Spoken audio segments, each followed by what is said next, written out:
Bonjour à toutes et à tous. Aujourd'hui, on se retrouve pour une première vidéo sur les trucs et astuces du web pour vous permettre de découvrir des outils en ligne pratiques pour améliorer votre connaissance du numérique. Nous allons voir aujourd'hui 5 outils en ligne qui permettent de compresser des PDF, d'envoyer des fichiers lourds avec WeTransfer, de mettre en ligne des PDF avec Calameo, de convertir un PDF en JPEG et enfin de faire une capture d'écran sur votre ordinateur avec Fireshot.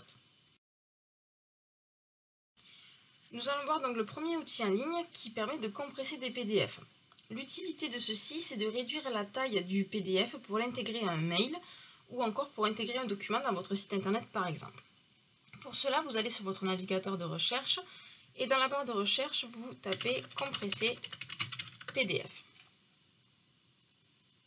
Vous avez plusieurs outils qui s'offrent à vous, notamment un qui est très connu, qui est Small PDF, mais qui ne permet de convertir et compresser des PDF que pour 2 fichiers gratuitement.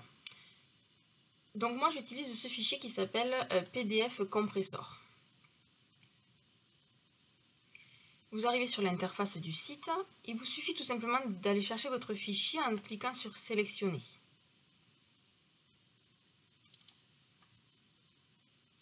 Donc comme vous le voyez, là j'ai un fichier de 3,4 mégaoctets. Donc c'est un fichier qui est largement... c'est possible de l'envoyer par mail sans aucun problème. Mais j'ai utilisé ici un fichier qui n'est pas lourd pour que cela aille plus vite. Il faut savoir qu'en général, une boîte mail refuse un fichier au-delà de 25 MO. Et pour un site internet, cela dépend. Mais pour réduire le temps de chargement du document, il vaut mieux que le fichier soit en dessous de 10 MO. Donc vous voyez, le téléchargement se fait.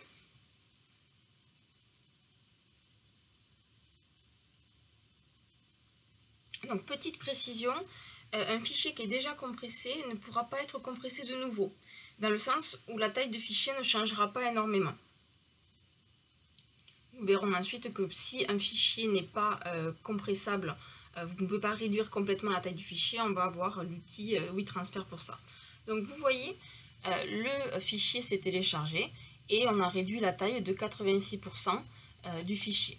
On clique sur télécharger. Et là, vous voyez, ça change automatiquement le nom du fichier avec min, donc pour minimum, qui permet du coup de faire la distinction entre le fichier non compressé et le fichier compressé. Donc on enregistre. Et de ce fait, vous avez un fichier qui est compressé dont la taille est réduite. Voilà pour cet outil de compression PDF. C'est très simple.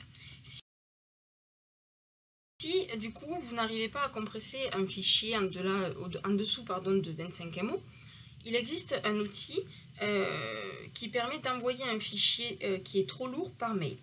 Cet outil s'appelle WeTransfer. Il vous suffit tout simplement de cliquer dans votre barre de recherche et d'écrire WeTransfer comme ceci.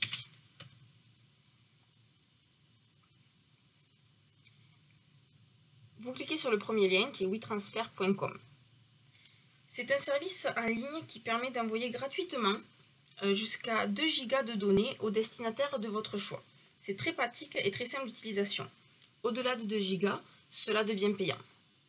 Donc là, vous faites non merci, pas besoin de s'inscrire ou d'obtenir la version professionnelle. Alors, 2 possibilités, soit vous ajoutez un fichier, soit vous sélectionnez un dossier où il y a plusieurs fichiers à l'intérieur. Donc nous, on va sélectionner un fichier pour l'exemple, donc on va envoyer notre flyer d'Ambialé. Vous mettez le destinataire de votre fichier.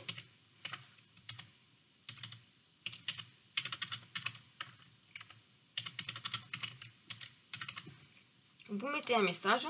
Alors là, c'est facultatif.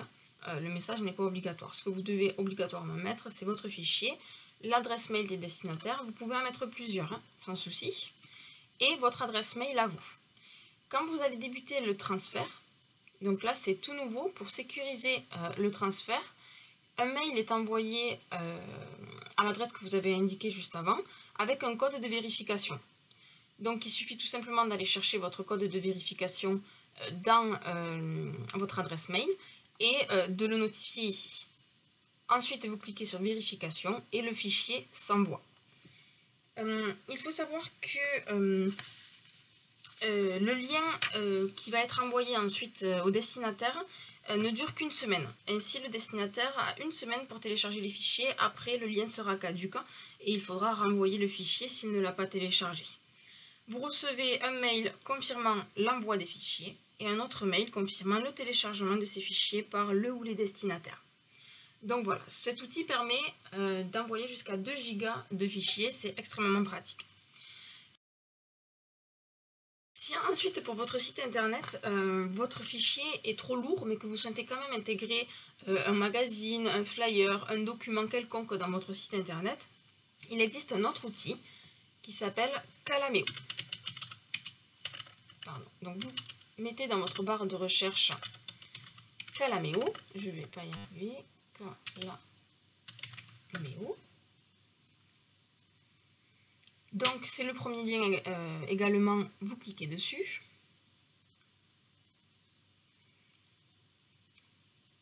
Alors moi je suis déjà connectée sur Calameo, mais vous pouvez créer un fichier, un compte gratuitement qui vous permettra du coup de publier des documents. Alors pour ce faire, vous ajoutez une publication. Donc du coup vous cliquez sur publier maintenant, vous sélectionnez le document sur votre ordinateur. Donc je vais reprendre mon fameux flyer. On vous demande le nom de la publication, dans quel dossier vous l'intégrez, si vous souhaitez mettre une description. Voilà, donc vous intégrez les éléments que vous souhaitez et vous faites publier maintenant. Donc le fichier va se charger. Je vais vous montrer à quoi ressemble le fichier téléchargé. Donc je vais aller dans les publications.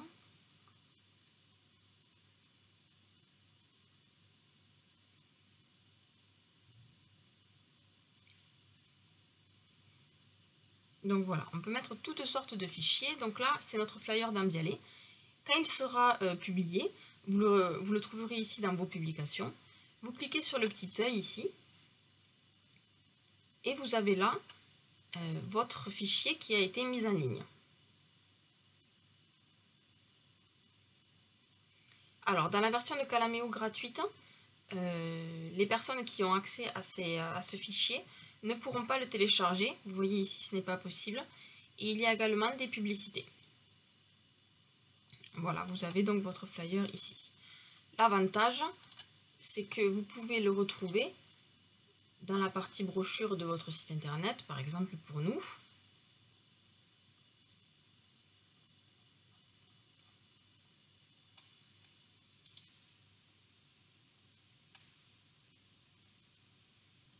La connexion.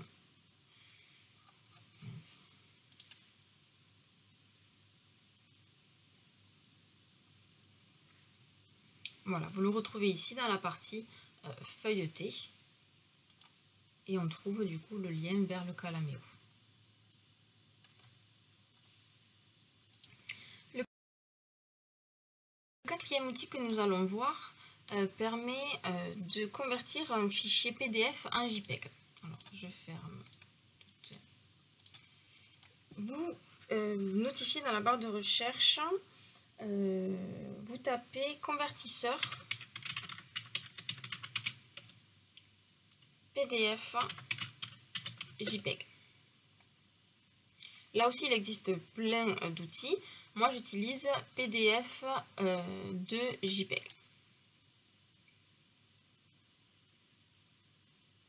Alors, ceci est pratique parce que quand vous recevez un fichier PDF et que vous voulez l'intégrer en tant qu'image dans votre site internet ou en faire une autre utilisation, cet outil vous permet du coup de convertir le PDF en JPEG, qui est l'un des formats les plus utilisés pour la photo.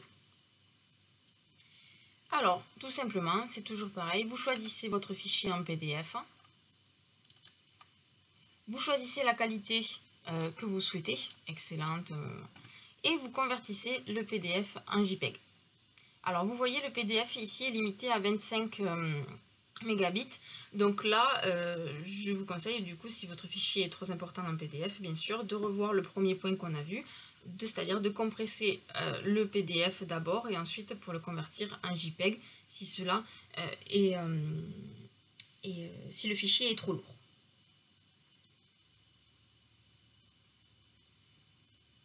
Alors ça met un petit peu de temps, j'ai la connexion internet qui n'est pas au top.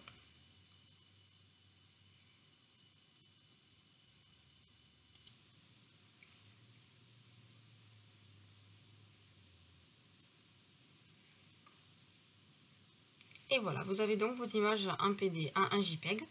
Alors, vu que là, il y avait 2 pages, vous pouvez soit télécharger page par page votre document, ou alors télécharger les images en entier dans un fichier zip.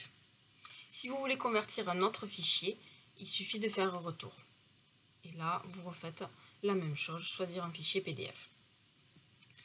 Voilà pour convertir un PDF en JPEG. Nous allons voir maintenant le dernier outil qui est capturer un écran. Alors on connaît tous la capture d'écran sur smartphone qui est aussi appelée screenshot en anglais, et nous allons voir du coup un outil qui permet de faire pareil sur l'ordinateur. Donc c'est Fireshot. Vous cliquez sur la barre de recherche et vous écrivez Fireshot extension Chrome. Alors moi j'utilise le navigateur de recherche Chrome, mais pour Mozilla ou Safari, ça existe également. Donc, vous cliquez sur le premier lien, qui est donc page de capture d'écran web Fireshot.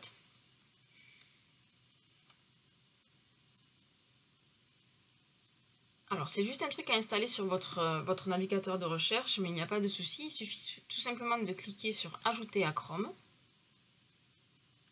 ajouter l'extension.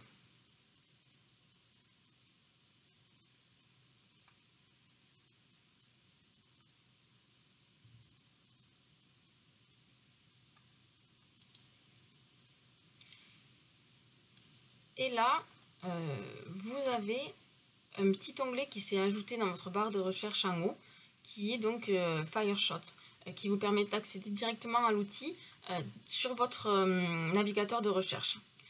Cet outil-là, il a 2 possibilités. Alors, je vais me mettre sur notre site internet. Vous pouvez, comme un outil de capture d'écran lambda, capturer la partie visible, donc qui vous permettra du coup de capturer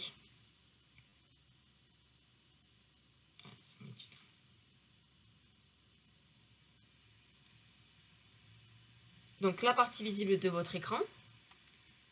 Vous avez la possibilité également de capturer une zone sélectionnée, donc si vous ne souhaitez par exemple que ceci. Voilà. Et l'avantage de cet outil, qui est vraiment le must, c'est la capture de la page entière. En fait, en cliquant sur capturer la page entière, il va vraiment faire un screenshot de toute la page web. Vous voyez, on a vraiment toute la page. Et donc ça, c'est un outil vraiment intéressant pour ça. Et vous pouvez l'enregistrer en tant qu'image ou l'enregistrer en PDF. Vous avez les 2 possibilités.